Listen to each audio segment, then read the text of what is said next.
नाज़रीन, मीरपुर खां अव्हांखे ख़बर ॾींदा हलूं त मीरपुर ख़ास में प्रेमी जोड़े प्यार जो परिणो करे छॾियो। मीरपुर ख़ास जे इलाइक़े भिटाई टाउन सियाल कॉलोनी वासी 20 सालनि जी गुलामुद्दीन वलद मोहम्मद हाशिम मियो राजपूत, 20 सालनि जी लाइबा बिनत मोहम्मद अली मेवार राजपूत रहंदड़ टंडो अलायार ख्वाजा स्टाप वासी लाइबिया राजपूत सां पसंदि जो परिणो करे छॾियो। उन मौके ते प्रेमी जोड़े जो चवणु हो त संदसि माइटनि पारां जान खे ख़तरो आहे।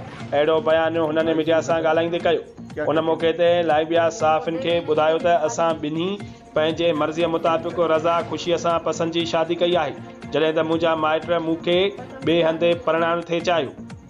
असां कंहिंजे दॿाअ में न आहियूं, पंहिंजो बयानु रज़ा ऐं मर्ज़ीअ मुताबिक़ ॾेई रहिया आहियूं, जेको रिकॉर्ड ते रखियो वञे, जो वक़्तसिर कमु अची सघे। प्रेमी जोड़े मीरपुर ख़ास ज़िला इंतज़ामिया खां मुतालबो कंदे चयो त तहफ़ुज़ फ़राहम कयो वञे।